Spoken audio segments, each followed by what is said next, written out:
Good evening. This is one of my seed stashes. These are vegetables, flowers, cultivated flowers, and herbs. We're going to take a look at what I've got in my stash already and talk about what I might grow this year and what I might save for another time. Okay, you may have seen a previous video where I was working on sort of cataloging and cleaning and sorting all the various seeds that I have. So I'm going to tell you about those, and I'm going to tell you about what I've got in this box. So I think it'll be easiest if we start with the vegetables. I'm going to call these vegetables. So this is a radish mix that I collected. Let's see, those are all flowers, those are herbs, so we'll leave those there. I'll put the flowers away for now. I've also got this box back here. Let's pull some out anyway to talk about. Let's talk first about these seeds that I have saved. So I started saving some pepper seeds. This was last year, so not this previous season, but the year before. I collected some peppers, but I'm not really isolating my peppers, so they're probably sort of cross because I've got different kinds of peppers around in different places. So I'm not going to grow these this year, but this will be something that maybe I try out in the future to see what happens. The same thing with the pumpkins. So if you're new to seed saving, if you want to save things like squash seeds or pepper seeds or I don't know about tomato seeds, maybe tomato seeds too, those kinds of seeds, when they get pollinated with pollen from different types of squash, so say I have one kind of pumpkin and I have a different kind of pumpkin, if the same bee comes by and pollinates both, the seeds that come from the fruit of that flower will have some characteristics of both types of pumpkins. So it won't be exactly the pumpkin, like it wouldn't necessarily be the Long Island cheese pumpkin in here. It might be some sort of amalgamation of the two. So if you want to get straight seeds, so if I wanted to grow Long Island cheese pumpkins again and harvest the seeds, I would have to isolate those pumpkins from anything else that it might cross with. All right, so that's the issue that I am having with maybe wanting to save these seeds, is I don't really have the brain space for that and for everything else. So I did save, though, I have saved some pumpkin seeds. These are kumquats from my family, that came in from my family, and I saved some seeds just as an experiment. I have no idea if I'll ever actually get a kumquat out of this, but these kumquats from their farm are delicious. So that's just a fun little bit to start with. Okay, so what do we have? One of the things that you saw what I was doing previously was organizing these beans. Okay, I didn't isolate these beans either. So if I plant these Hidatsa Shield beans that I harvested from my garden last year, I don't know that I'm going to get Hidatsa Shield beans that are just like this next year because I didn't isolate them. So in the end, I may end up just making these dinner and just buying another packet of seeds. Seeds aren't so expensive at this point, and you know, I am working on learning all of these kinds of things and how to do all of this, but honestly, you don't have to do that all at once. I've already got tons of other things that I'm working on learning, like how to get a good crop of beans, generally. So I think what I'm going to do with these is eat these seeds instead of saving them, and then I'll just buy from Seed Savers Exchange some new beans. So I need to buy those. So these maybe aren't seed stash material. All right, come on in. Let's see what we've got.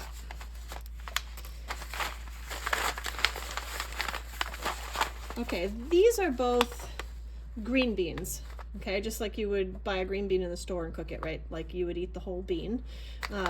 They are bush type beans, so they grow in sort of a shrubby fashion. They don't grow up, you don't need a trellis or anything like that.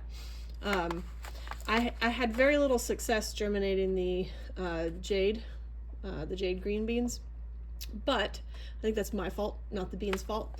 So I can't attest to those. But these provider beans did provide me a lot of really tasty green beans, and I like to pick them. I like to pick them early before they get too big, because the kids like to just eat them raw. So that's good to do. So I've got 2 types of green beans, bush beans. Okay. These Arikara yellow beans, these are a dry bean or a shelling type. So you wait until they fill out. You wait until the bean inside the pod bulks up a little bit, and either you pick it when it's just big enough before it starts to turn yellow and crack it open and eat those fresh, cook those fresh, or you can let them dry out and save them for a later time. So I still have some of these, not very many though. I don't know that I'll buy more. I think I might want to try maybe additional types of these sort of shelling beans. Okay, these flambeau beans are also shelling beans. Okay, I think you can see, the nice thing about Johnny's is they have lots of great information on their seed packets. So you can see they're 75 days to shelling beans, and then 95 days to dry beans. So this is the same kind of thing like this, shelling bean or dry bean, as are limas. Limas are much like that. You can either, once the bean inside the pod has gotten plump enough, you can harvest them then, or you can wait for them to dry out a little bit and then use them as dried beans. Okay, see all that good information? It's phenomenal, right? So I'm definitely low on my beans. I need to get some more. I think I want to get one more type of dried shelling bean, maybe. One more type of green bean, and I don't have any pole beans. If I'm not using those other beans that I've saved, I don't have any pole beans, and I'm gonna have to buy pole beans. Let's take a look at what I've got for winter squash. I still have several seeds of this Blue Hubbard. This is a very large blue in color, sort of pumpkin-y squash, winter squash. One of the reasons why I bought these is it's supposed to work really well as a trap crop for, what are they called? Vine borers and things like that, so pests, bug pests. I haven't experienced that as of yet, but I haven't had very good luck with squash generally. I haven't had very good luck with winter squash generally. So I've got some Blue Hubbard. They're also supposed to be really tasty and store really well. Those Blue Hubbard squash. I have these Big Macs pumpkins. I have not yet gotten the Big Macs. I need to keep working on it. I do have plenty of seeds in here though. I've done like 3 or 4 seeds a year, and I just, I'm just fighting the vine borers, and just tends to eat all my winter squash before I get any. These are pie pumpkins, so they're like long log shaped pie pumpkins, and they're supposed to be nice and sweet. And I still have, and also they store really well. I still have a good bit of those. These are my butternut squash. Welcome. I've got, this is a winter luxury. It's sort of on the smaller side, jack-o'-lantern sort of type pumpkin that is really tasty and great for pie. Hence the name. This carnival squash, this is an acorn squash. The Diablo pumpkin is a good medium-sized jack-o'-lantern type pumpkin. Great for those pumpkin soups. And we have Naked Bear pumpkin seeds. These are pumpkins. They're small pumpkins, and their seeds don't have a shell. Okay? So there's no shell on it. Let me show you in comparison. I'm not worried about mixing these up because they look dramatically different. See? These have a shell. If you wanted to eat the seed from inside, you would need to crack that shell and open it up. But these don't have a shell. That's why they're called Naked Bear. So I'm going to get some more of those. And I don't understand why I can't seem to grow winter squash. I'll keep working at it. All right, let me put these Naked Bears. So I only have 2 of those seeds, and honestly, these seeds really don't last very long. They don't store very well since they don't have a shell on them. Like these pumpkin seeds, if I opened these in 10 years, they would still probably germinate. But these, not so much. So I need to buy some Naked Bear pumpkin seeds. Okay. Long Island cheese. This is a pumpkin. It is less sweet and more pumpkin-y, more squashy. Think like maybe the flavor, more a flavor akin to like a butternut squash. They should store really well though. These are your delicata squash, the honey boat. These are delicious. I love delicata squash. I've eaten them from farmers markets. They're phenomenal. I have not yet eaten one of my own that I have grown. One of the problems is I don't know that I get them in the ground early enough. I seem to forget about them when I'm starting all the other winter squash. But they're in the packet now. They're in the group now with the winter squash. So cornfield pumpkins are exactly what you would think. Jack-o'-lantern type pumpkins that you would find traditionally grown along with corn. All right, winter squashes. So I think the only winter squash that I need to buy this year is that that Naked Bear. Otherwise, I'm going to try growing these in a different spot in my yard and see how they go. I think we need some more light in here. Hold on just a second. See what we can do about that.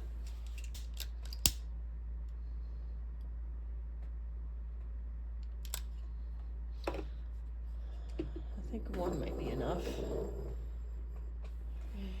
Let's see. How's that? Is that good? I think I might need a second one. Let's do this one too. Let's see. Let's see if I can get this lit for you. Here we go. Okay. I have a little more light. Yay. Watermelons. Again, each watermelon packet comes with a bunch of seeds. Let's see if this one says how many.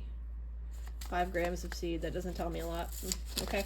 But this will be maybe the 3rd season I've grown these, and there's still a bunch of seeds in there because I only really start like 3 to 6 of each of these types every year. So I have plenty. I don't need to buy any more this year. That's good. The Halona muskmelon. This is a cantaloupe type. It is epically delicious. I did have some success with these, and they are so tasty. Prescott Fond Blanc cantaloupe. It is so ugly. It is like beautifully ugly with this like sort of blue rind, and it's like all wrinkly and warty, and it looks like you know, it looks like blue cheese. But the inside, the flavor of the flesh on the inside is just like sweet and soft and delicious. The Davanas, this is another cantaloupe type melon. It has sort of a nice, if I remember correctly, this is the one that has a really nice sort of classic webbing on the skin. So if you imagine a cantaloupe, it's got the round cantaloupe, and the cantaloupe itself is green, but it has this kind of looks like a web of like beige tendrils all around it. That's one of those kinds. Okay. The Fantasy Watermelon has not done very well for me. I don't even know that I'm going to start any. I have a hard time getting them to germinate, and they don't grow very fast. And I haven't had, like, it hasn't even, in 2 years of growing them, I haven't even gotten a flower off of any of them. So, I don't know. I've got some seeds in there. Maybe I'll just try growing whatever I have left as a last-ditch effort to see if those will work out. Okay, moon and stars. So I've got a yellow-fleshed moon and stars, and I've got a red-fleshed moon and stars, and these are beautiful, absolutely beautiful plants, and beautiful watermelons. The plants themselves, the leaves have these kinds of the kinds of speckling that you see here. The leaves have that too, not just the outside of the fruit, and they get to be nicely sized watermelons, and I have gotten watermelons off of these, which is great. Watermelons are hard up here in New England. They need lots of heat, and we don't necessarily have a long enough period of time for that. Okay, Blacktail Mountain is a really great, you can see it doesn't have striping, if you can see that. There's no real striping on the outside, but it's a really great one for growing up north. You see it's 65 to 75 days, so it's it ripens for us relatively quickly, which means that up here we can get some fruit off of it. And then this one is a much more sort of classic look on the outside with a yellow flesh on the inside. This is the Mountain Sweet. Okay, and tried and true Amish melon. Okay, these, let's see if you can see those pictures. You can see the, it doesn't have that sort of classic webbing on the outside. It looks a little bit more like one of those cheese wheels. But it's a really good standard, grows well here melon. Okay, those are my melons. I don't need to buy any more. I'm all set. Where's my oven end?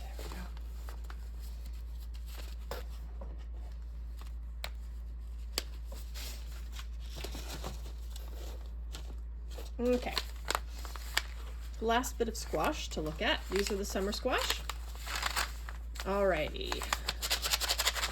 So we've got the gentry squash, the yellow saffron.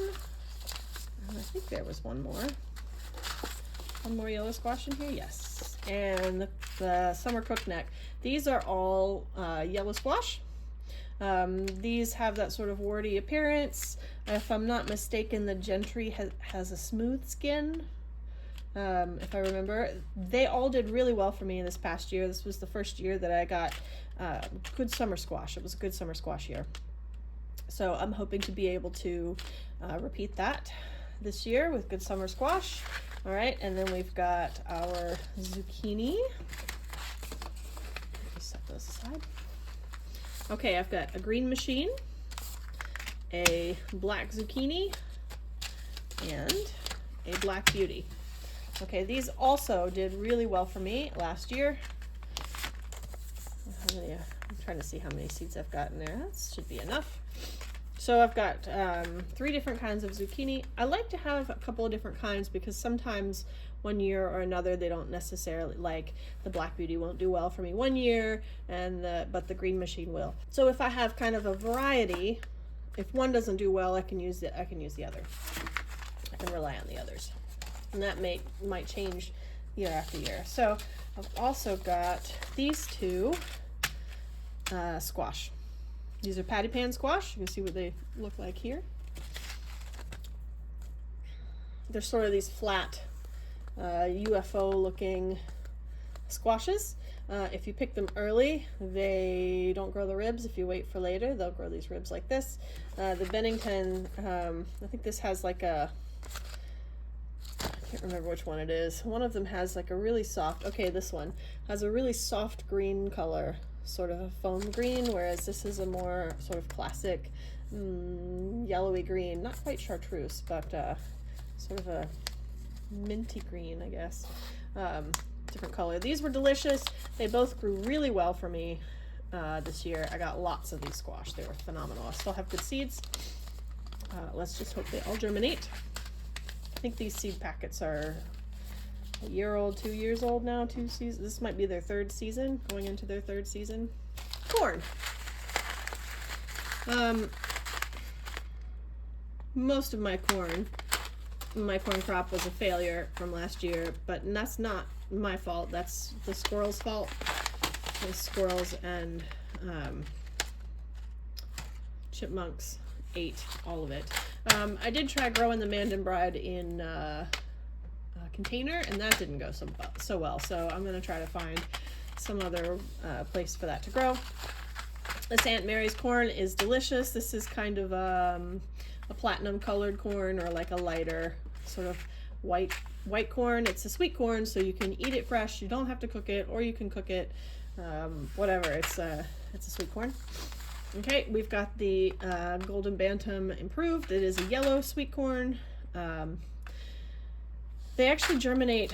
They grow ears and tassel at slightly different times. So if I remember correctly, I can start them at the same time. With corn will cross-pollinate, okay? So if I grow these two corns at the same time and they tassel, that means that they send up their pollen stalks, and then like the pollen from the Aunt Mary's gets on the Golden Bantam ears of corn, or vice versa, then they'll make a mixed ear. So it will have, each kernel will get pollinated by a mix of the two, and then you'll have like yellow and white corn on the same cob. Okay, it's like what the squash and the beans do. It's like what the squash does. The following year, if you save seeds, you might get like a Franken squash. But for corn, it happens on the fruit from that year. It doesn't wait a year. If you save the seeds, it'll be Frankencorn. So what you have to do is you have to make sure that they don't tassel at the same time. So you start them at different times. So they send up their pollen at different times. Or you have to separate them by a certain amount of distance. Like last year, I grew this bear paw. This is a popping corn. I grew this out front of my house. And I grew these down in the garden bed, and they were, 150, 200 feet apart from each other, with the building in between. So I wasn't worried about them cross-pollinating. This is a really tasty popping corn, and it's the corn that I got the most harvest out of this past year. Okay, so back to these two. So I grew these in the same garden, but if you look here, okay, so this is the Golden Bantam. It ripens 70 to 85 days. So you can harvest the ears in that amount of time. Okay, and this one, you can harvest ears 85 to 90 days. So this one grows a little slower than this one. Okay, so if I plant these two plants at the same time, okay, the Golden Bantam will tassel first and then be done with its pollen by the time the Aunt Mary's tassels. And so they don't end up pollinating each other. So what I've done is, so even though this one goes faster and this one takes longer, I start this one earlier. No, this one. I start this one even earlier. So I start this one first. That gives it extra time to tassel and have the ears get pollinated before this one even tassels. So, corn. Anyway, I think I have enough seeds.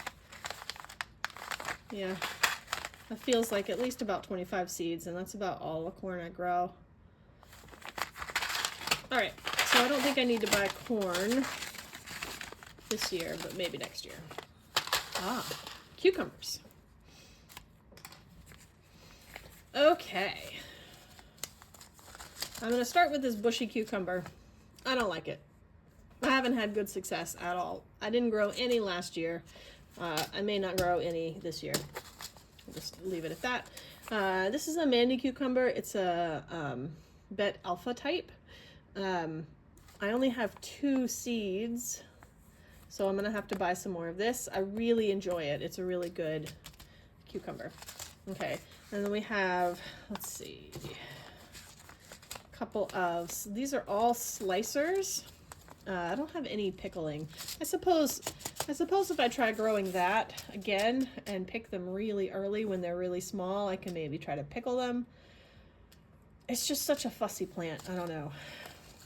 Anyway, So these are my slicers. So I have double yield cucumbers, I have an early fortune cucumber, and I have a Market More. A Market More definitely has produced me the most cucumbers.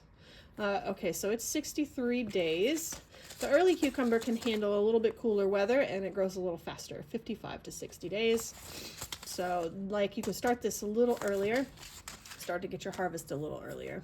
This one I've had mixed results. It certainly hasn't given me double the amount of cucumbers, but it does make a nice tasty cucumber, 50 to 60 days. It's sort of an average. All right, so I'm gonna be growing those. I need to buy some Mandy's because I love them so much. You may have seen these in previous videos I've done. These are the Mexican sour gherkins, or cucamelons. Oh, so they look like little watermelons, but they're cucumbers. They taste like cucumbers on the inside, and they are just amazing. I would almost rather pickle and eat these than regular cucumbers. They're just so good, and they grow so well.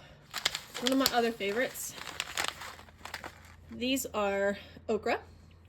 I've grown these same okra, this will be the 3rd year running. I've been growing these for 4 years. They're excellent. They're excellent. I enjoy them a lot. So these are spineless. That means they don't have the little sort of hairs on them, on the okra themselves. They don't grow to be quite as tall as the others. The Star of David and the Hill Country both get to be pretty tall. And the pods themselves get a little bigger. And the Hill Country is it's just a beautiful, I mean, you can see in the picture all the red in that. It's just a beautiful, beautiful plant, and they're all super tasty. I love okra. And even though we're up here in the north, they grow really well. I have my okra and my melons out front of my house, which is west facing, and it gets all of the afternoon heat, in addition to the residual heat bouncing back off the house. So that's fun times. All right, tomatoes. I have plenty of tomato seeds. I do not need to buy any more. I am not going to buy any more tomato seeds. These all grew really well for me last year. The Brandywine did suffer the most from disease, so I need to really stay on top of that with I spray them. I do a preventative spray with baking soda, and then if they start to get like a fungal disease or powdery mildew or something, I follow that with hydrogen peroxide spray. I need to really keep up on this in particular. So they're my canary in the coal mine tomatoes. Okay, this Blue Beach is it's a long shaped paste tomato. So it's a really good paste tomato, super tasty, really well productive. The gold medal is a really big slicer heirloom, beautiful. It's got this mix of, this picture doesn't do it justice, this mix of like pink like veins that go in through the sort of the yellow, and has phenomenal flavor. German pink it's a nice pink color. They make nice big tomatoes, and they are epically tasty as slicers. The Moon Glow is not my favorite. It doesn't have as much flavor. I only grew like 2 of these last year, and that was fine. I actually find that they do pretty well though if I freeze them and save them and make them into soups in the winter. Like I've got a bunch frozen in the freezer right now. They hold up really well, and they have a really nice flavor for that kind of thing. So not my favorite for fresh eating, but it does a really good job saved for things like soup. Cherokee Purple is a wonderful tomato. It has a really deep umami flavor. It's like the steak of tomatoes. Very good. Ukrainian Purple is a deep red, sort of purpley paste tomato. Amish Paste is a classic paste tomato. And then we've got the Mexico Midgets, which are prolific cherry tomatoes, as well as the Hearts, which are a yellow cherry tomato. These both they taste like sunshine. They have a lot of really deep flavor, and one thing that I learned about them this year was if you use these for sauce, they have a higher sugar content than your regular tomatoes, and like a depth of flavor. So it takes more of them to make a sauce with, because they're small, they're cherry tomatoes, but the flavor it's like all of the flavor that you would get out of one paste tomato in one of these little things. So it's just really good. And then I have more Amish paste in here, so I'm good on the tomato seeds. I had a good pepper harvest this past year. I actually had a pretty good luck ripening bell peppers this year, which is good. Bell peppers, they take a while to ripen, and we have the length in the season here, but they seem to get predated before they can ripen, which is kind of a bummer, but what can you do? These are Sweet Sunrise. They are a bell pepper, a sort of a yellowy orange bell pepper. Let me find your other bell peppers here. This is a Red Knight, so that's a red bell pepper. Oh, I have two things of Sweet Sunrise, so that's another one. Okay, we have this Bullnose, which is a classic red pepper. I have Chocolate Beauty, which has this deep purple color, and the flavor of this is just really outstanding.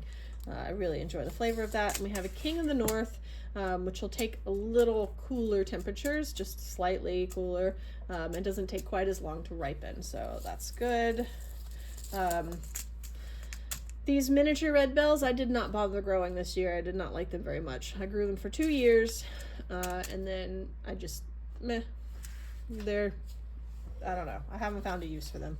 This Joe's Long Cayenne has been really good for me. I've gotten lots of cayennes off of the plants. I actually have one plant that is doing great overwintering that is still making cayennes.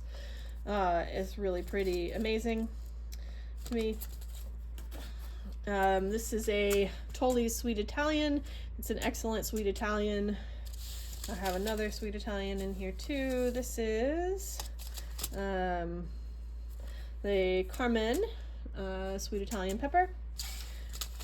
This just so these make really good peppers, right? These made about twice as many peppers off the same amount of plants. So, you know, that's maybe the difference between a open pollinated and a hybrid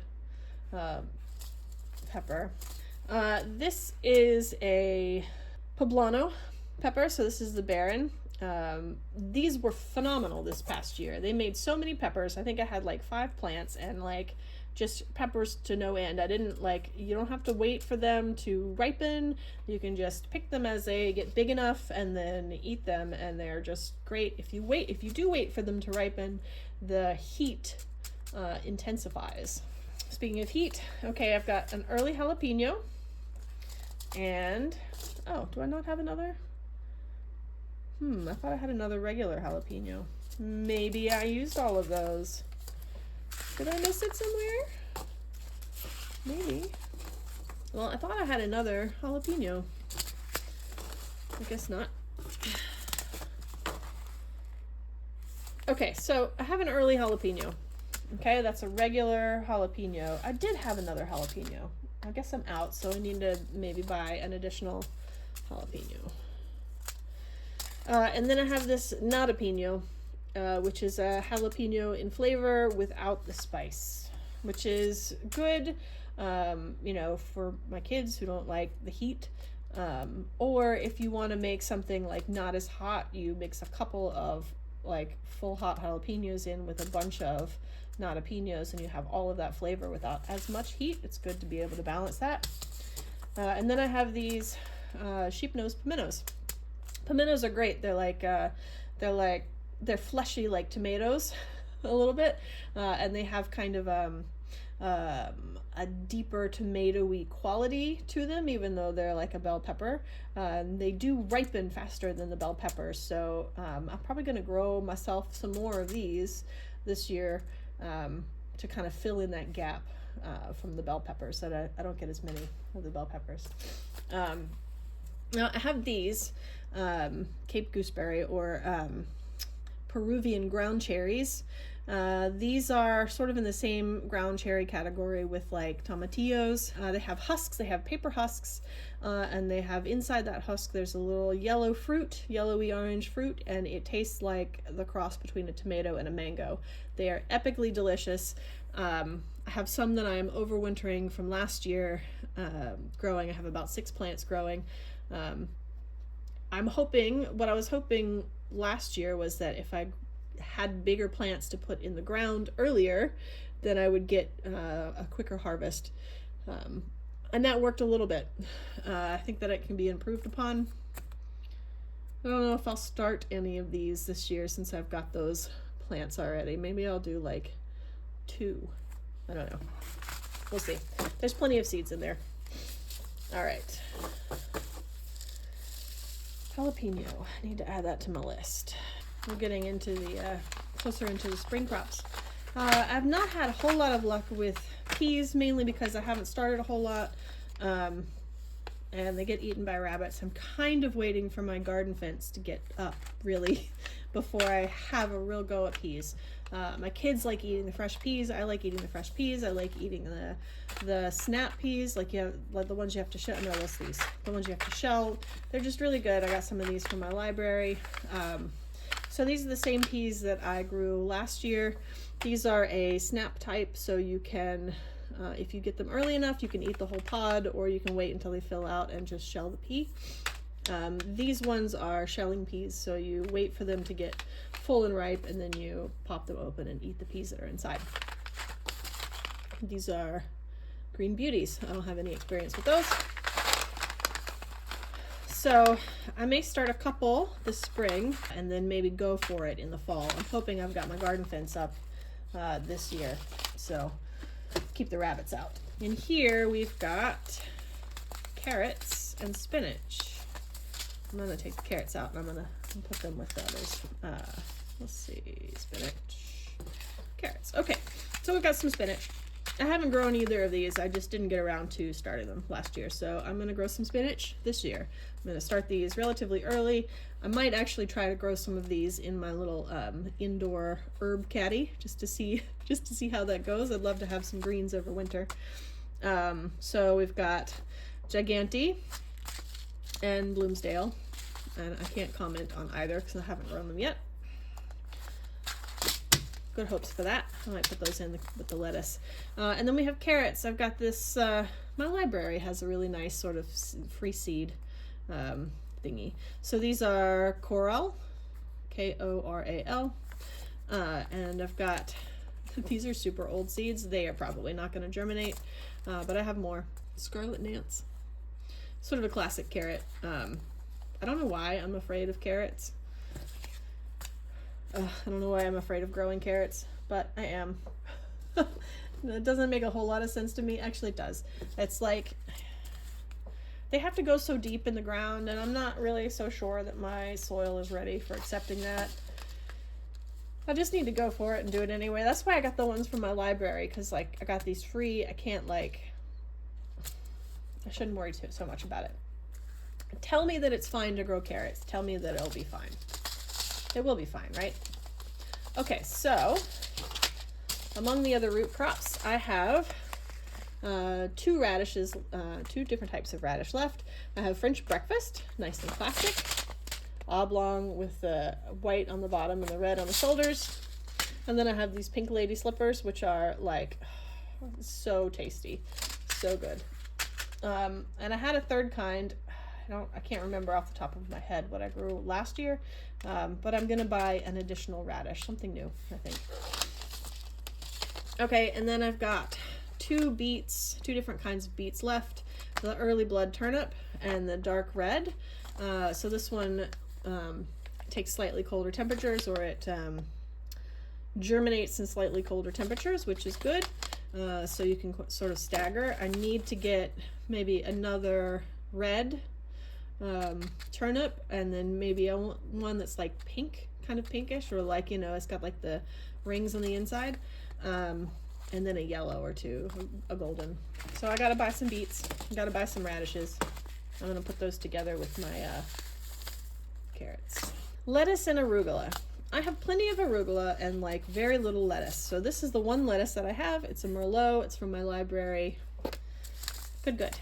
Need to buy lettuce. Okay. So I've got arugula. So this is a wild arugula. It has a yellow flower. And this is a regular arugula. It has a white flower. They taste a little different and they grow slightly differently. Those two, they're, you know, pungent. They're arugula after all. I have an Apollo arugula. Oh, I do have more lettuce. So I have some crisp mint still left, and I have some Aunt May's still left. So that's good. Might want to get another lettuce. I forgot I had those. They were just sort of stuck in the back. All talking about how I don't have any lettuce left, and I've still totally got lettuce left. This is why you go through your seed stash before you buy seeds. Seriously. So I'll get maybe 1 or 2 more types of lettuce. I really enjoy growing lettuce. I really enjoy eating the lettuce. All right. Okay, last of the vegetable crops here. We have our onion group. Okay, I've got some chives, which I'm going to grow some more of.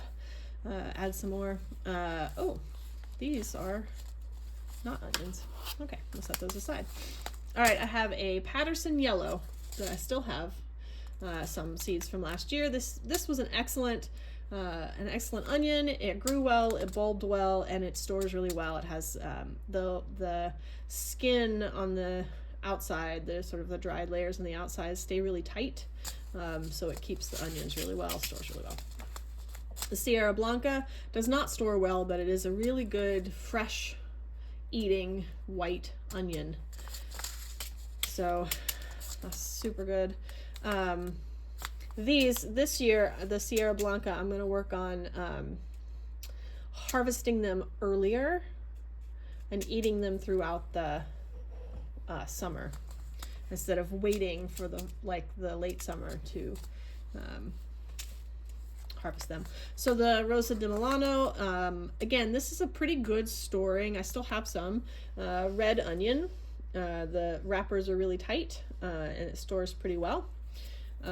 So I've still got these that we can eat. They're storing pretty well. The Wethersfield doesn't store quite as well, but they do bulb up a little faster. So you can get more of these to eat earlier in the season. I do need to get a couple more onions. I want to try to get an early onion, which really does grow a little faster and gets a little bigger. I need to buy some bunching onions because I'm out of seeds for those. I think I want to get an additional yellow. I've grown the yellow of Parm, but I think I want to try something different. And I'm out of Walla Walla seeds, so I got to buy some Walla Wallas. Okay, leeks. Juan de Poitou. This is delicious. I love it. It's more chartreuse in the leaves. The leaves themselves cook really nicely, in addition to the actual stalk of the leek, which is what you usually think about as leeks. I've had great success with those. I'm going to keep those. And the Prize Taker, the same thing. I've had really good success with these. These have a really long shank. They get really big, and they have this sort of blue-green foliage that's just gorgeous to look at in the garden. In addition to I usually take this and dry it, the leaves. I take the leaves and dry it for like dried spices. All right. I do think I might want to get one other type of leek just to try out something new. So I'll be looking into that. And where did the spinach go? I stuck it in here. I think I'll put these together with the spinach. So that's my onions. Okay, and so these, I'm going to have to get these started relatively soon. So I've got celery and celeriac, and I grew these for the first time last year and really enjoyed it. You have to start them early, so I feel like I am, sometimes over the winter, I'm like itching to get started with some seeds. So these are really good to have because you have to start those early. And they grew really well. And let me tell you, the flavor of celery grown in your own yard is just so much more than the celery that you get at the grocery store. It's wow. The celeriac, I didn't eat as many of these during the year. I was focusing on sort of eating the celery that doesn't keep as well. So the celeriac I was saving more for fall harvest, so that I could freeze it and store it and use it for like soups and stuff. And it does really well for that. So you get that celery flavor with sort of a robust storage capacity. So I'll be growing both of those again. And I will work on keeping the slugs off of the celery better. Okay, let's take a break and stretch our legs before we move on to so we've got flowers and herbs next.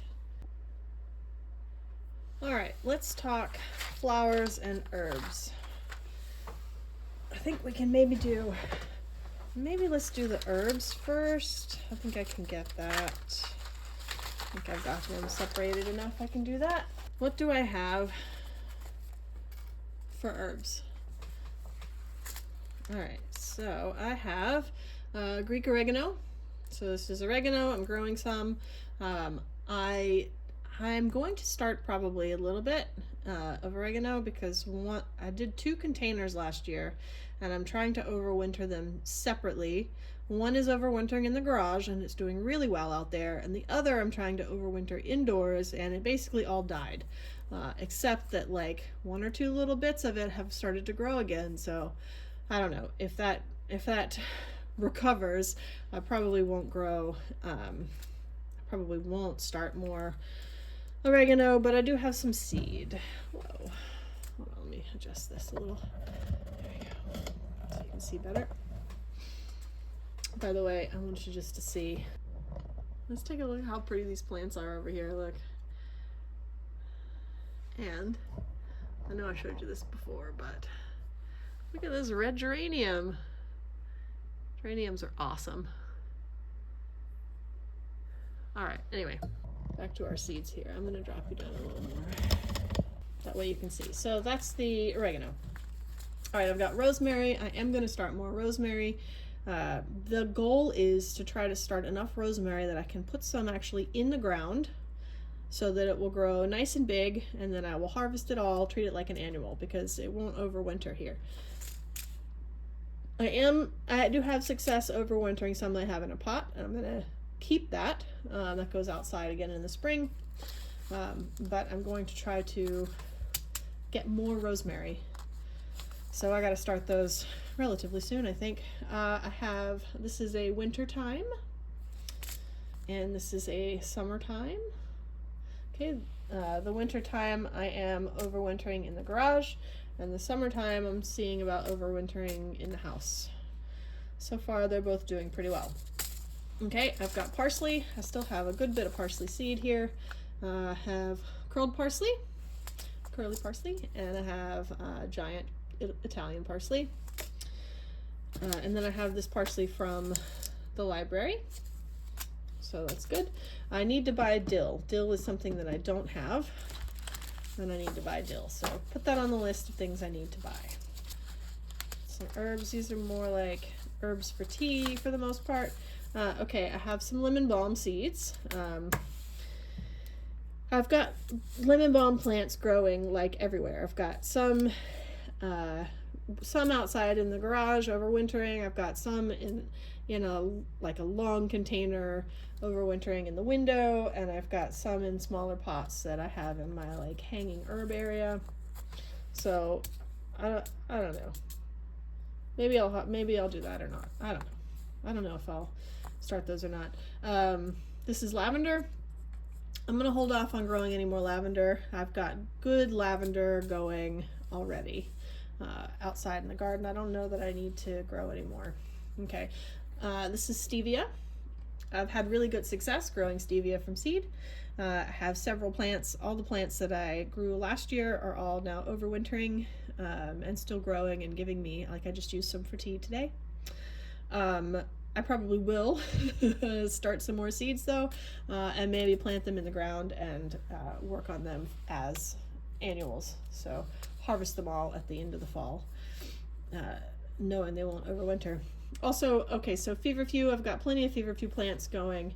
They are perennial, so they come back every year, and they do a really good job overwintering here. They actually stay green most of the year. So I don't know that I need to start any more of those. The flax I haven't actually done, but I'm going to do them. I'm going to try them in a pot this year. I'm going to grow. This is a blue flowering flax. This is the flax that you use to make linen out of. I have a little bit of chamomile in here. Let's see what we have here. So these are both German chamomile. There's only a little bit in each of these, but I've got lots of chamomile seeds that I saved from last year. They're still in a big bin. I haven't even separated them from their stems yet, but I have plenty of chamomile seeds. This is Roman chamomile. This is the perennial. It has a more pungent flavor. It's more leafy than flowery.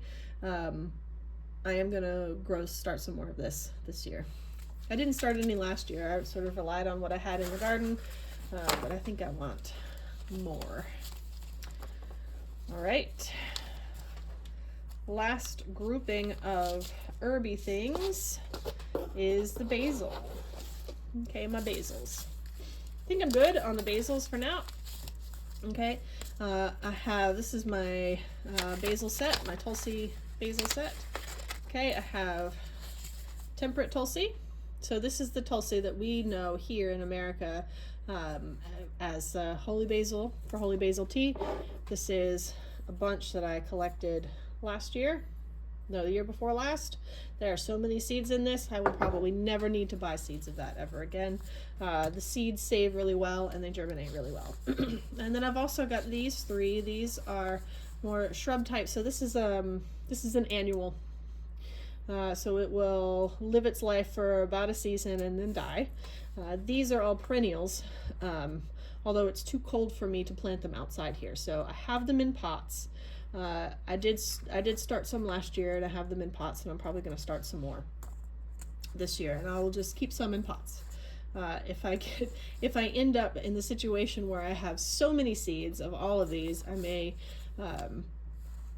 actually plant some in the ground and try to harvest it as if they were annuals with like the mother plants in pots. We'll see. That's maybe some years off though. But that's my holy basil, my Tulsi basils. Let's not forget what I've got over here. This is ashwagandha. These are, let's see, these are ashwagandha seeds. Let me get you a little bit more light here. La la la. There we go. Ashwagandha seeds. The red berries, they split into little tiny seeds that look a little bit like very small tomato seeds. I have one plant in a pot. I have been growing it along, and it gave me lots of flowers and fruit with seeds in it. That's where these all came off of one plant. So now I have lots of ashwagandha seeds in here. So I'm going to keep the mother plant in its pot and let it continue to grow there.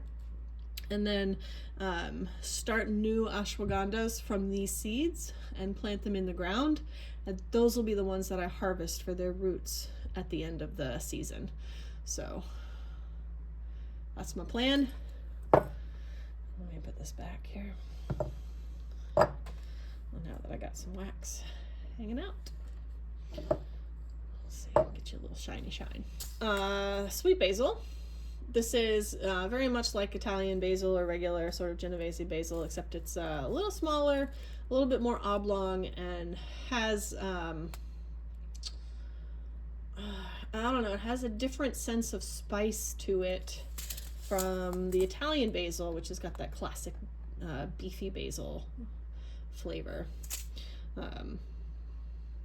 I have seen a giant leafed basil that I'm really pretty curious about. Not that I need more basil. This is the Thai basil. It tastes phenomenal. It's got that like anise sort of flavor along mixed with the basil. I really like this as tea in addition to using it in cooking, and I save the flower heads for tea also. So plenty of seeds of those for plenty of plants. They grow really well and they give me good harvests. We don't have to grow too many plants. Okay, I think that means that we are moving now to Yes. Flowers. Let's actually do these first. This is a kit from France, seed kit from France. So these are all French seeds. I got a variety of things. I started some a few years back and I didn't get great germination. I'm gonna go for broke this year, and I am going to grow every single seed that I have in this little set right here, because seeds don't last forever, right? And I'm gonna go for it. I'm gonna do them all. So let me show you what I've got. I wish I could remember what these were. Lilium grandiflorium, linuum. I think this might be some sort of like a flax, maybe. Like a blue flax. I think I remember one was in there. These are zinnias. They are the giants of California. You can see these are open. So this is a poppy, if I remember correctly, a red poppy. They're written, everything's written in French, so I'm trying to do my best. I think this is a mix of flowers. That's a wildflower mix. This is a calendula, Pacific Beauty, Tropolium nanum. I don't remember what that is. Capucine nane, Tompouche vari. Can you see that? We will find out together. That's what I'm gonna say about that. Cosmos. This is a Sensation Cosmos. Okay. Lavater. This is a hollyhock, I think. This is a French marigold. We have, no, maybe this is the hollyhock. One of these is a hollyhock. I'm not sure what that other one was. Dianthus, this is a carnation. And this is the one that I had the best luck with. This is a cornflower. Bachelor's button, whatever you want to call that. We will find out together. That's what I have to say about that.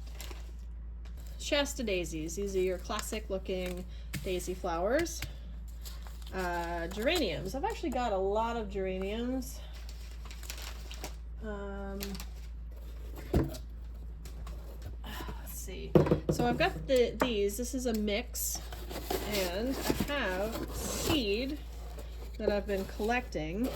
Oh, that's right. I remember I've got a bunch of flowers in here too. So I collected these seeds off of the peach, and these seeds off of the pink. Okay. And I've also got red seeds.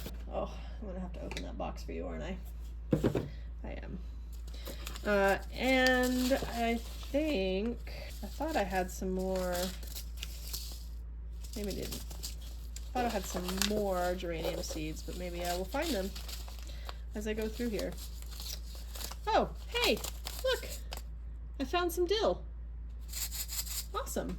That needs to go in with the herbs. I was just in the wrong place. So here's some more cornflower. These didn't germinate great for me this past year. I will grow whatever is left in there, and I think I'm going to buy some more cornflower seeds to go along with that. Okay, I have so I have saved all of these. Bring this over here. These are calendula seeds. Okay, I've saved these out of the garden. This is a mix.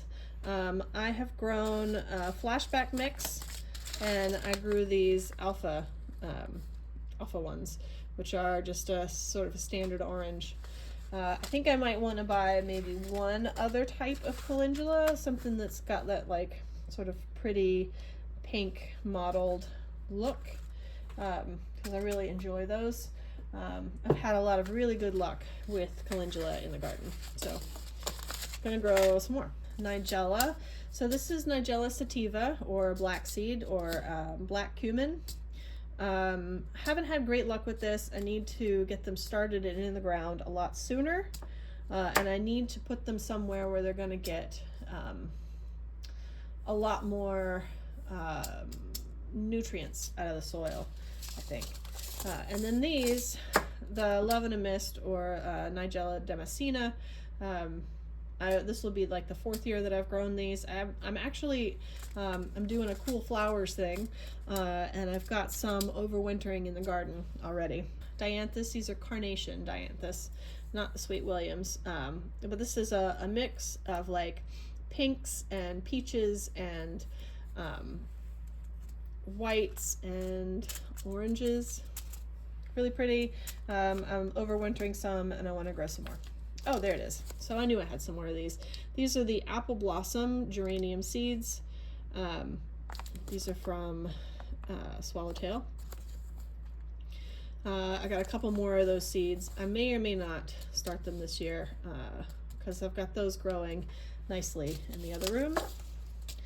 And Cosmos. Okay, so I have cupcakes. This is a sort of a saucer style Cosmos. And then I have these Diablo. I didn't actually start any Diablo. Well, none of them really made it to the garden. The Diablo Cosmos that I had from last year are actually just volunteers that came up from previous year's plants out in the garden. So I may or may not start those, depending. I've also, not for nothing, I have been saving Cosmos seeds forever. So I've got seeds from, this is from 2022. I've got seeds from 2023 and seeds from 2024. All of these Diablo Cosmos. I'm never gonna have to buy Diablo Cosmos seeds ever again. If you want to see, see what I've got in here. This Marietta. Yeah, there we go. There's an entire giant pack in there. Same thing with the Marietta marigolds. I've got tons of those seeds. This is an amaranth. I didn't have to start any this past year. Some just grew up in my garden. Like 1 or 2 plants. It was good. I don't know whether I'll start any this year or not, but I have a chance to wait because these are more warm weather crops. You can start them later. So I can think about that. I don't know. I know these are classified as flowers in with like when you go on seed websites, they have these classified with flowers, but I think I'm actually going to put them in with the okra. Honestly, I feel like that's my jam. Hibiscus roselle. I have had no luck getting these to flower. So if you have any input on how to do that, they grow. They're lovely plants. They're big and bushy and leafy, and they just never make flowers. And I've grown them in 2 different places. I've grown them in poor soil, and I've grown them in really rich soil, and they haven't made flowers in either place. So help me out. Help me figure out what I'm doing wrong. So this is safflower. I have a lot of seeds saved from safflower plants from the last couple of years. I think there's only like 5 or 6 seeds in here, but I've got lots of these seeds saved. So I'm good on those. I'll grow a bunch of those. I really enjoy that plant. I haven't had good luck with nasturtium. I know people talk about how like it just like self-seeds and grows itself all over the garden, but like mine they barely even grow, and I don't even know what. I am going to max out any of the seeds that are left in either of these and just really try to get them to grow this year because they're tasty. Their leaves are tasty. The flowers are tasty. I really enjoy that flavor. Red Marietta marigold is my go-to classic garden marigold. I think I'm going to get a couple more that maybe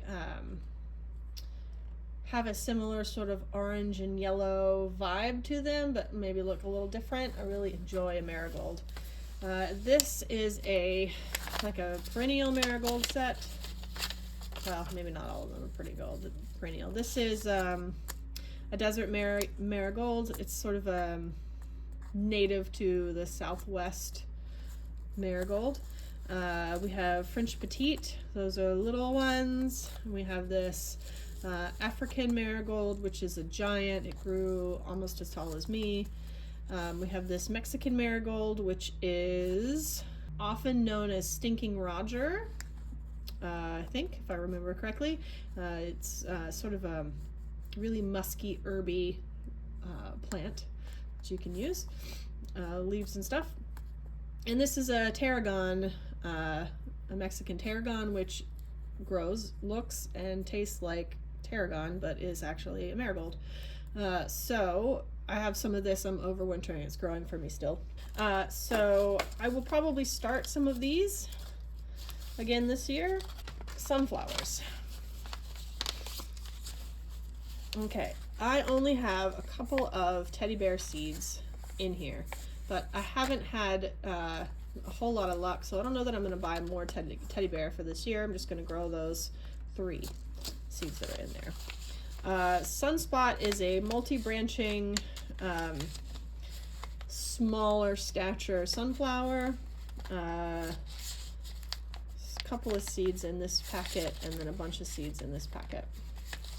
Okay, Skyscraper is a very tall, 12 to 14 feet sunflower with edible seeds, as is the giant gray stripe. Okay, not quite as tall, but 6 to 10 feet, still pretty tall. Roostoff sunflower. This is a seed producer. The heads grow up to 12 inches in diameter. And the Titan sunflower, again, this is a good seed sunflower, grows 12 feet tall. Okay, so 24, just look at that. Heads reaching 18 to 24 feet, 18 to 24 inches across. It's amazing. One thing that I learned and did with my sunflower this past year, as soon as the sunflower heads, so like they're up, they're getting pollinated, and then as soon as they start to finish getting pollinated and the head starts to droop before it dries out, you harvest it then.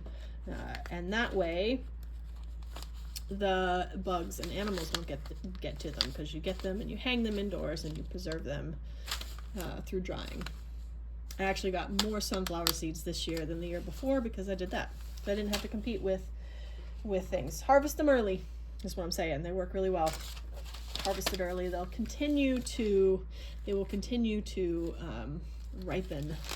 I got maybe 1 or 2 more things to show you, and I think that's it for our cultivated plants seed stash. So these seeds, I'm gonna try not to light this on fire here. These seeds are seeds that I've saved. I have some rose campion. I probably won't start any of those. I've got lots of red Marietta marigolds. I showed you the cosmos. I got a lot of those. I got some geranium in here. Those are geranium seeds. I showed you those before. I've got more geranium, a red, and I think one that's a red, but I wasn't sure because I didn't label it. These are my sweet peas. They're short stemmed variety, so they're not the tall. They don't need, I think they call them maybe knee-high. They grow smaller. I've got some daisies. I believe this is an oxeye daisy. So basil that I've saved from past years. German chamomile. Oh, I can smell the chamomile. More calendula. Nigella sativa. More red Marietta. I think those are all red Marietta. Okay. So those are saved seed. Oh, sorry. I didn't mean to bump you. Okay, and now I have this adorable little cute packet. This is from Southern Seed Exchange, which is, I really enjoyed buying things from this. I didn't buy any last year. This was all from the year before. So these seeds, this will be their 3rd season. But look at how cute that is, right? I love it. And you get these little packages. Most of these are like perennials. you don't have, I haven't used up all the seed yet. So, you know, I've got a dwarf basil, soapwort, elecampane, a white sage, garden sorrel. I want to start this early and have some in my little hanging herb rack. Capers. I didn't have any luck with this the first year. I need to figure out how to get them to germinate. So I didn't try last year because I was busy. Cardamom, same thing. These were sort of my stretch plants the year before, just to try things out, try new things. Valerian officinalis, Verbena officinalis. Lavender, like I said, I think I don't need to start any lavender this year. I think I'm good on that. Ashwagandha, I still have some ashwagandha seeds. Okay. The one mother plant that I currently have now came out of this seed packet. And I have sage extracta, which is, it's a sage with a high oil content. So you get lots of good sagey flavor out of it. I have a bunch of these growing outside in the garden. They'll come back for me in the spring. Whether or not I'll start any this year, I don't know. But I think that is it. So that is my seed stash for my crops and my herbs and my cut flowers, all of my cultivated plants. Up next for seed stashes, I have my native plants. I can show you guys all of that. And then we're starting in on the hauls. I'm getting some seeds in the mail. I can't wait to show you the new things for this year. So exciting. I hope that you have enjoyed this seed stash video, and join me for the next one. Bye.